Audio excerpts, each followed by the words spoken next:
और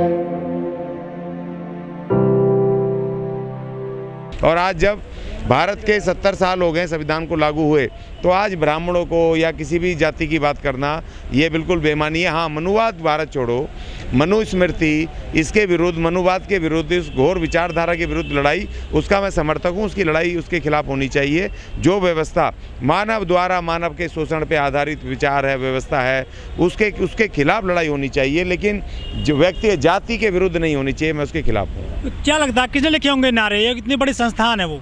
देखिए, वो खुद भी साजिश कर सकते हैं, क्योंकि अब क्या है कि इन चुनावों में आपने देख लिया, वो तो गुजरात में तो अभी हल्ला हो रहा है कि मशीनों से उन्होंने गड़बड़ की है। जो किसी शूद्र और किसी गवार के पास अगर कोई धरती हो, बढ़िया घर हो, बढ़िया कपड़े पहन रखे हो, उसके पास धन हो, तो ब्राह्मण की आंखों में चुभता है, तकलीफ होती है उसको। वो मनुस्मृति में लिखा है, मैंने नहीं लिखा है, तो वो मनुस्मृति का वो है, तो इनको चुभ रहा है। ये शूद्र, ये ओबीसी और ये जो अछूत हैं, गवार, ये कैसे इतने मालदार हो रहे हैं? बढ़िया बढ़िया कपड़े जब पहन के निकलते हैं। जो हमारा लड़का मारा वहाँ पे यहाँ पर राजस्थान में, जो बढ़िया कपड़े पहन करके और मोटरसाइकिल पे आता था, मेघवाल, उनको पसंद थोड़ा था। मूछें रख करके खूबसूरत नौजवान जाता था शेव वेव करके, तो उनको वो बर्दाश्त थोड़ी होता था, तो उसको मार दिया ना। तो इसीलिए उस व्यवस्था को ख़त्म करना चाहते हैं, जो आपको बराबरी देती है, जो न्याय देती है, स्वतंत्रता देती है, समानता देती है, बंधुता देती है। इतनी भारी बहुमत ऐसी कोई लहर तो चल नहीं रही। जब पिछली बार जब मोदी जी की लहर चल रही थी, पूरे देश में हाहाकार मचा हुआ था, हर बात पर वहाँ पर मोदी मोदी चिल्लाया जाता था, हर रैली में। वहाँ 99 सीट मिली थी गुजरात में, और वो भी कांग्रेस ने बड़ी भारी टक्कर दी थी। आज तो ऐसा कोई हवा भी नहीं चल रही। मैं खुद प्रचार में था, चारों तरफ दिल्ली के प्रचार में तो था ही, ऐसी कोई रैली वो नहीं थी हवा मोदी जी की। लेकिन वहाँ पर 150 से ज़्यादा सीटें, और ऐसा चमत्कार की मशीन खोलते ही सारी वोटें उनके पास चली गई। ये बिल्कुल ये गड़बड़ हुई है। ये मशीनों का प्रयोग किया गया है, प्रशासन का प्रयोग किया है, क्योंकि वहाँ ऐसी बातें आ रही हैं, क्योंकि वहाँ मशीनें ख़राब कर दी गई थी वोटिंग के दिन। कादें ख़राब हो गई, 3-3 घंटे मशीनें ख़राब रखी, और लोग जब चले गए वापस अपने घर, क्योंकि वहाँ दूर दूर जाना होता है। वहाँ इस तरह नहीं है दिल्ली में, यहाँ गए 2 मिनट में वहाँ स्कूल में जाके वोट डाल दिया, वेट कर रहे हैं। वहाँ गांव में जाना पड़ता है, 2-2, 4-4 घंटे का सफ़र करके आना पड़ता है पोलिंग स्टेशन पे। तो लोग चले गए, तो वो भी उन्होंने कर लिया, उसको भी अपनी पक्ष में डाल लिए। तो इस तरीके से प्रशासन को मिला करके, मशीनों का इस्तेमाल करके।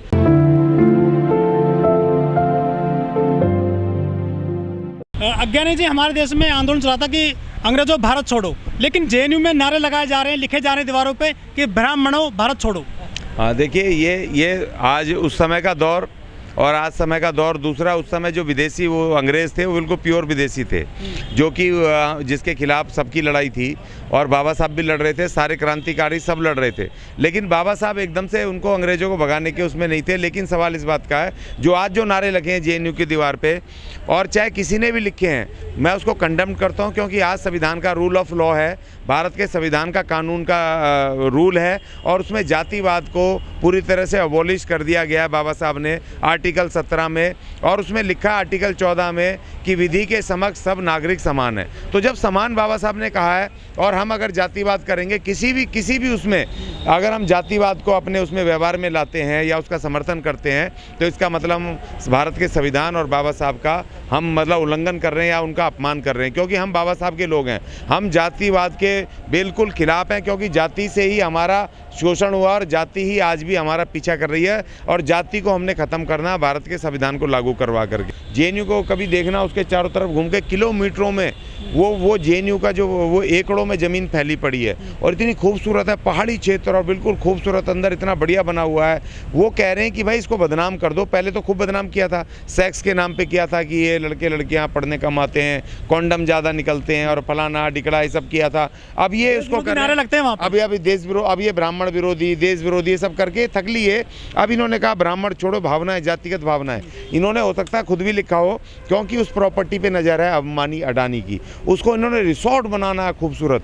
पढ़ाई ये पढ़ाना नहीं चाहते, उसको तो छीन करके खूबसूरत रिसोर्ट बनाएंगे, जिसमें कि अरबों रुपया अंबानी अडानी कमाए, और इन पार्टियों को, जो मनुवादी पार्टियां हैं, इन पार्टियों को अरबों रुपए का चंदा दे करके इनके 5 स्टार ऑफिसेज बनवाएं चारों तरफ। ये अंतर्राष्ट्रीय साजिश है, इसको बेचना है। उसकी प्रॉपर्टी जाएगी, मेन दिल्ली दिल्ली में इतनी खूबसूरत इलाके में इतनी साफ़ सुथरी प्रॉपर्टी आपको नहीं मिलेगी। चारों तरफ शांति, एक रिसोर्ट, एक होटल के लिए, 5 स्टार होटल के लिए और 5 स्टार रिसोर्ट के लिए बहुत खूबसूरत ज़मीन है। उस ज़मीन पर इनकी नज़र है।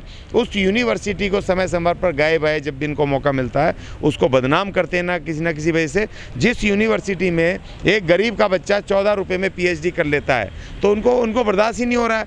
एक 14 रुपये में वो डॉक्टरेट की डिग्री ले ले, वो IAS बन जाए, वो भविष्य का नेता बन जाए, वो इस देश में आकर के वो अपना वो वैज्ञानिक बन जाए, कुछ बन जाए, इनको बर्दाश्त ही नहीं हो रहा है। ये कह रहे हैं कि भैया ये तो शूद्र और गवार अर्थात मतलब अछूत और शूद्र मतलब वो OBC, ये लोग जिनको पढ़ने का अधिकार नहीं था, हमारे गुलाम थे, हमारी सेवा में रहते थे, आज ये हमारे बराबर बैठ रहे हैं, हमसे आगे निकल गए। बीजेपी के साथ है OBC तो समझ नहीं है ना, अभी आ जाएगी समझ। 2024 में जीतने दो इनको, सब समझ आ जाएगी। फिर उनके मवेशी चराने पड़ेंगे, उनके खेत जोतने पड़ेंगे, उनकी सेवाओं में लगना पड़ेगा, वो तमाम पता चल जाएगा। उनके मंदिर बन गया, हाँ मंदिर बन गया। मंदिरों में जा करके दूध वहाँ निकाल करके मवेशियों का, और वहाँ जा करके दूध और सब चीज़ें करनी पड़ेंगी।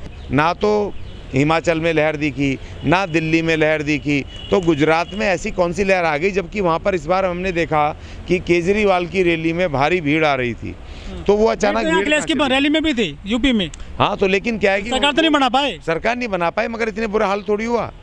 जब 50 सीटें यहाँ लूज़ करी ना यहाँ पर यूपी में बीजेपी ने, पिछली बार के मुकाबले 50 से 55 सीटें कम आई, वोट परसेंट घटा, तो वो तो घटता कम से कम, वो वोट परसेंट और बढ़ गया, वोट परसेंट बढ़ गया, सीटें जबरदस्त बढ़ गई। मोदी और साहब ही आते हैं गुजरात से, उनके गृह राज्य हैं, वो कैसे हार जाएंगे? आते थे वो तो पहले भी आते थे, पिछली बार भी आते थे। देखिए भील तो आदिवासी है ना, वो तो बिल्कुल देखो हत्याकांड तो होना ही है, SC STs की हत्या होनी है, उनके ऊपर एट्रोसिटी होनी है, उनकी बहन बेटियों की इज्जत को इन्होंने बिल्कुल तार तार करना है, वो तो समझ लो संविधान है। तो इस वजह से प्रेशर, जब धरना प्रदर्शन हो जाता है, वायरल हो जाती है, मामला वायरल हो जाता है सोशल मीडिया में, ये सोशल मीडिया हमारे लिए आ गया, जिसकी वजह से लोग खड़े हो जाते हैं, तो इनको मुकदमा दर्ज करना पड़ता है, मजबूरी में उनको अरेस्ट करना पड़ता है, नहीं तो बाद में ये मैनेज कर लेते हैं।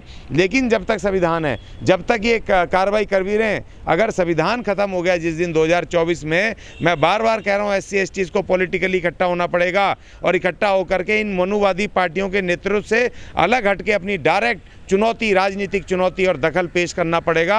अन्यथा आपका 2024 में कोई नहीं है। ये तीनों पार्टियां, चाहे कांग्रेस हो, चाहे आम आदमी पार्टी हो, चाहे बीजेपी हो, ये तीनों RSS की छोटी बड़ी मझली बहनें हैं। और इसीलिए मैं बार बार कह रहा हूं, क्योंकि आज राजस्थान में कांग्रेस की सरकार आज से नहीं है, बहुत पहले से बदल के आती है, मगर वहाँ घोर जातिवाद है। क्यों है घोर जातिवाद? भाई कांग्रेस 60 साल राज कर दिया, केंद्र में भी, सारे राज्यों में भी, क्यों नहीं लागू हुआ जो बाबा साहब ने आर्टिकल 17 में लिखा था कि आज से अनटचेबिलिटी खत्म की जाती है, अर्थात जातिवाद खत्म किया जाता है? तो क्यों नहीं किया कांग्रेस ने आज तक? क्यों नहीं संविधान को लागू किया आज तक? तो ये जब तक कांग्रेस, बीजेपी और ये आप तीसरी इन्होंने पैदा कर ली आम आदमी पार्टी, ये तीनों आपस में नूरा कुश्ती कर रहे हैं। इनकी लड़ाई नहीं है, ये नूरा कुश्ती हो रही है। कुश्ती तो उस दिन होगी, उस दिन असली लड़ाई होगी जिस दिन इस देश के SC ST खड़े होंगे और इन मनुवादियों को डायरेक्ट चुनौती देंगे, इन पार्टियों के विरुद्ध खुद खड़े होंगे, खुद उनके नेता होंगे, खुद उनके लड़ रहे होंगे, और SC ST एक खेमे में होंगे और ये मनुवादी एक खेमे में होंगे। उस दिन असली लड़ाई होगी, उस दिन असली द्वंद्व होगा, और उस दिन हमारी जीत होगी, और बाबा साहब, भीम और बिरसा की विरासत को हम वापस ला पाएंगे, ये मैं कहना चाहता हूँ।